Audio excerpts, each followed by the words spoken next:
Hey everybody, welcome back to Listening In with Seth. So, I've got one heck of a call picked out for us today.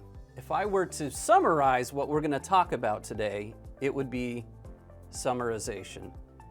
Confused? That's all right. Keep listening and we'll talk all about it.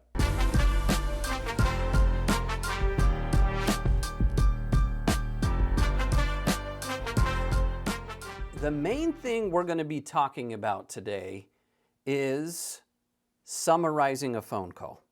Okay? Now, I don't know about you, but we've played around a lot with different types of AI. And maybe you've seen this if you're on like a Zoom call or Teams or Google Meet, whatever it is, you can connect AI to it. And after the call, it's going to shoot you a summary of that phone call. It will give you the action items that were discussed, the sentiment of the call, those types of things. So I've been thinking a lot about the summarization of a phone call.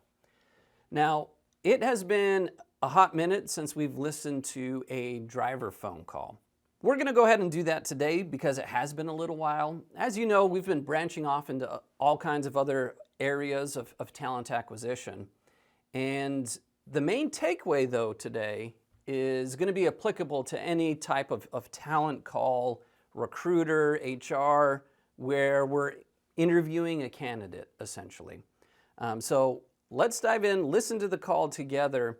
There is so much that we could talk about this call that could be better, but I want to focus on the summarization piece, and we'll talk about it after we listen.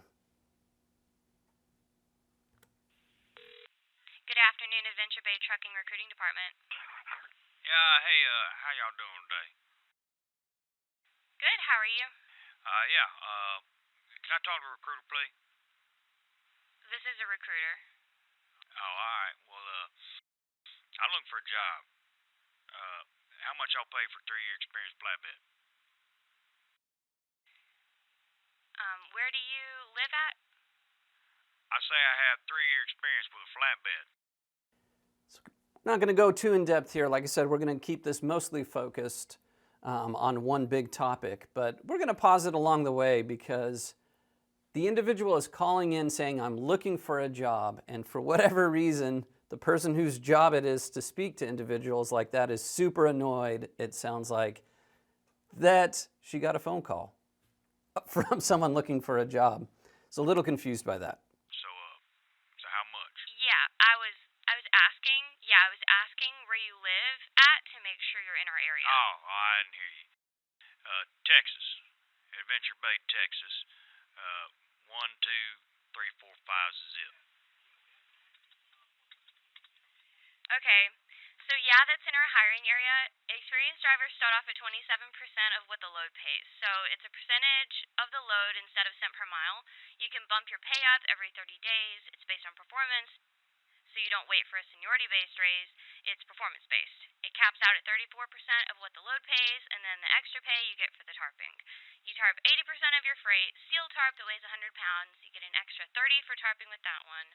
Lumber tarp, that's a 120-pound tarp. You get an extra $40 when you tarp with that. Weekend home drivers average like $1,500 gross per week. If you choose to stay out longer, that'll bring your average up. All right, did you get all that? I didn't. I don't know anybody that could write that fast and capture all the different types of pay. Now, it's cool, right? Glad that they're offering all kinds of different ways to make money. But if the individual can't even understand or keep up with what you're talking about, it really doesn't do that much good. And I hope whoever ends up re-recording this phone call, please make sure you act super annoyed with every question that the driver makes. You got to capture that tone because it's something else. So let's see if the driver understood all of what was being discussed there, because that was a lot. So how much y'all make for a 3-week average for the driver? That's what I just got done saying.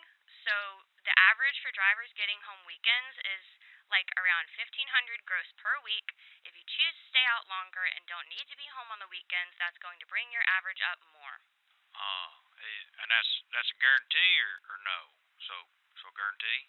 I didn't understand what you said. I'm sorry. I say that guaranteed money, that 1500. No, we don't have a guarantee. Okay. Uh, Now I have another driver. He has about 2 years after that, and he lives up there in Bikini Bottom, Oklahoma. Okay. I don't know. I don't understand. The driver just gets done saying they have another driver that could potentially come on board and work with them.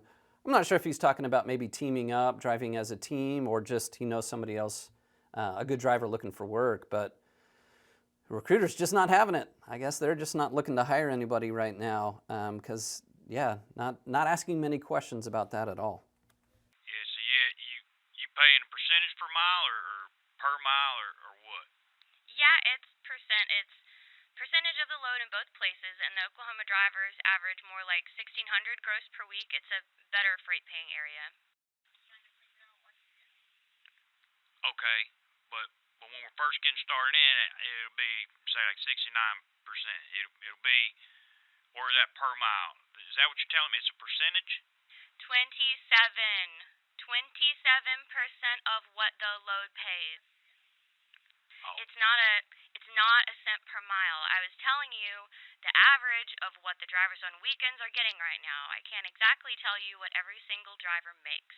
I'm giving you an average of all the drivers that live in that state that get home on weekends.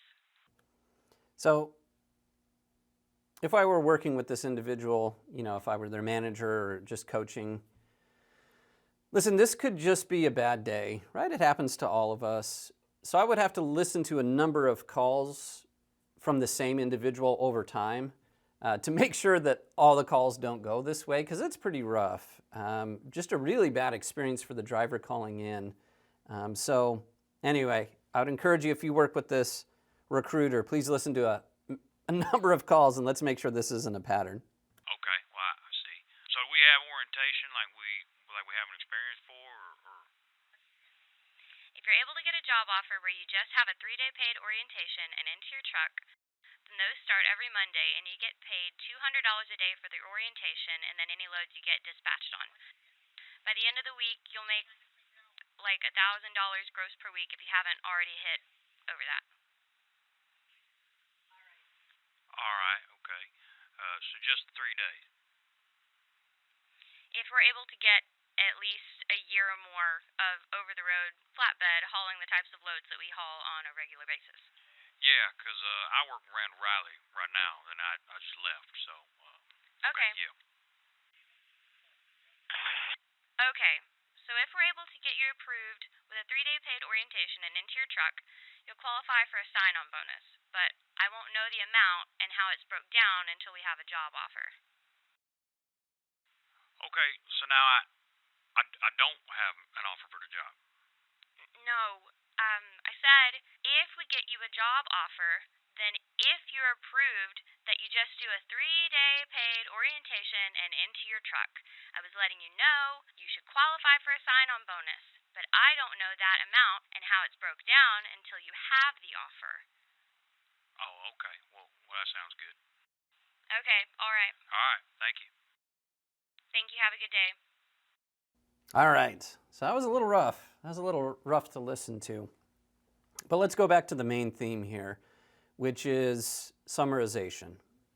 Now, what I referred to before we listened to the phone call was these different AI systems that can provide a post-call summary right to your email.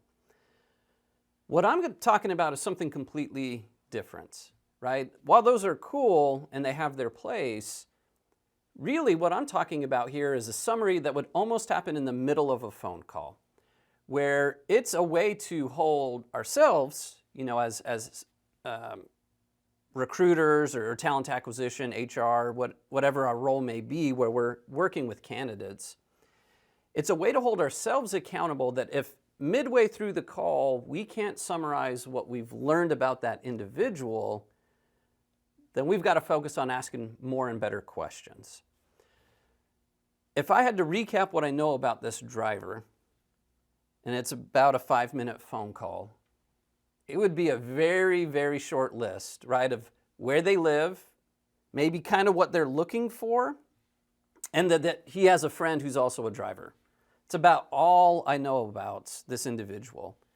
So the reason why it should happen maybe about midway through the call is if we're asking really good questions to this individual, showing a true interest in them and why they called, what they're looking for, what their experience is, then about midway through the call, we would be able to say, hey, okay, hey, real quick, before we continue to move on, I want to make sure I've got everything straight, right, which would be kind of step one. Then I would recap what I've learned about them so far. So, okay, so it sounds like you've got about 3 years of driving experience, and you haven't been real happy with where you're at. Maybe it started off good, but your miles have dropped.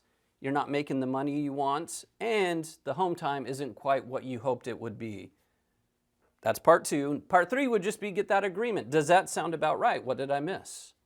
And if you got something wrong or you did miss something, it gives them an opportunity to say, no, yeah, that sounds right. Or actually, I have 4 years of experience, not 3. And then the next part then allows us to transition into, because they said this, now I'm going to tell them more about this. So I can align my approach and the rest of the phone call to all those things that I had learned earlier in the phone call. So that's why it's so important to be able to summarize during the call what you've learned so far. It's going to show that individual not only that you've been listening and that you understand, but it's going to help them get past, potentially, that cognitive dissonance of change is hard. But sometimes when you learn somebody's story and all you do is repeat it back to them, then they're like, geez, yeah, I do need to change because it sounds awful what I'm currently doing and I could probably have it a whole lot better. So use that to hold yourself accountable. Can you summarize what you learned about that individual partly through the call so that before you tell them all about it, you can actually make it really relevant, right, by making sure that you understand where they're coming from, what they're looking for. So summarization, really, really important to make sure you're summarizing what you've learned about them, and then you can really put your best foot forward to present something that might fit what they're looking for. So appreciate you listening in today. Challenge you to listen to your own phone calls and see how good of a job you're summarizing them. And once again, this is applicable to any type of role that you might be looking to fill. All right, thank you so much. Talk to you next time.